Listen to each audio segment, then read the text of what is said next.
you want an exposure to a market or an asset. Everything they need in one place. Be the world's foremost authority on Individuals, advisors and institutions. Bonjour et bienvenue chez Morningstar pour notre semaine spéciale consacrée à la location d'actifs. Nous recevons aujourd'hui Didier Saint-Georges, membre du comité d'investissement de Carmignac Gestion. Si on réfléchit à la notion d'allocation d'actifs, quels sont les risques importants à considérer quand on est un investisseur? Il y a beaucoup de risques à prendre en compte. Probablement le premier risque à avoir en tête, c'est celui de la concentration. C'est pour ça que l'allocation d'actifs est absolument essentielle. Quand vous arrivez à avoir des allocations d'actifs qui diversifient votre risque, vous avez fait une allocation utile. Aujourd'hui, la difficulté, le risque principal sur les marchés, c'est qu'il y a un consensus extrêmement large sur le fait que l'endroit où il faut être positionné, c'est en actions européennes. Et c'est probablement le risque important aujourd'hui. Donc ma recommandation du point de vue de l'allocation d'actifs, ce serait certes d'utiliser les arguments qui justifient d'être sur les actions européennes, mais aussi de diversifier à la fois sur les actions non européennes et sur d'autres classes d'actifs que les actions. Au sein des actions, justement, alors les indices européens, comme vous le disiez, ont beaucoup monté. On a des multiples de valorisation qui s'apprécient. Est-ce qu'aujourd'hui, vous considérez qu'il y a un risque de valorisation sur cette classe d'actifs en particulier? Oui, clairement. Les valorisations sont devenues élevées. D'abord, elles ont beaucoup augmenté. Il y a 3 ans, quand Mario Draghi a commencé à faire remonter les marchés, les multiples de valorisation étaient la moitié de ce qu'ils sont aujourd'hui. Les multiples étaient d'environ 8 fois les résultats de l'année à venir. Aujourd'hui, ils sont de 16 fois. Donc, il y a eu un renchérissement majeur du marché. Et aujourd'hui, on est sur des moyennes de valorisation sensiblement plus élevées que dans le passé. Donc, clairement, il y a une problématique de valorisation, mais elle est en partie importante, provoquée par l'intervention de Mario Draghi, laquelle va continuer. Donc il est tout à fait possible que cette valorisation trop élevée se perpétue.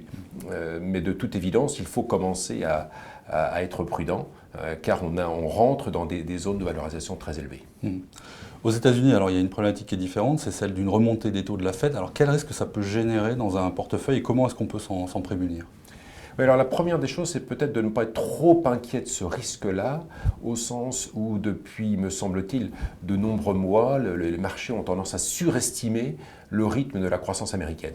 Dès lors que les marchés vont être déçus, et Janet Yellen aussi d'ailleurs, par le rythme de croissance, ils vont s'apercevoir que ce risque de hausse des taux est peut-être un petit peu surestimé. Alors cela dit, il existe tout de même, donc il faut s'en prémunir. Et une des façons les plus simples de s'en prémunir, c'est précisément, une fois encore, de ne pas être trop exposé aux actifs qui souffriront les premiers d'une hausse des taux aux États-Unis. Et donc on se positionne essentiellement là sur des titres qui ont des forts dividendes, sur des entreprises qui ne sont pas dans un cycle économique qui serait pénalisé par la hausse des taux d'intérêt. Une fois encore là, c'est la diversification géographique qui va vous permettre de mieux amortir le choc quand il se produit. D'accord. Alors à l'inverse, en Europe, on a le quantitative easing, comme vous le mentionnez, de la Banque Centrale Européenne.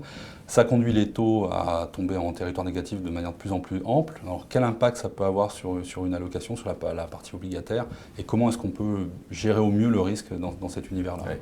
Alors effectivement, l'intervention de Mario Draghi amène les obligations européennes au premier chef de ces actifs qui deviennent très très chers. Il faut comprendre que l'intervention de Mario Draghi consiste à rendre inabordables les actifs sans risque et donc pousse les investisseurs à acheter des actifs risqués. Donc c'est un peu le paradoxe, on ne s'attend pas à ce qu'une banque centrale encourage finalement les investisseurs à prendre plus de risques, mais c'est bien ce qui se passe.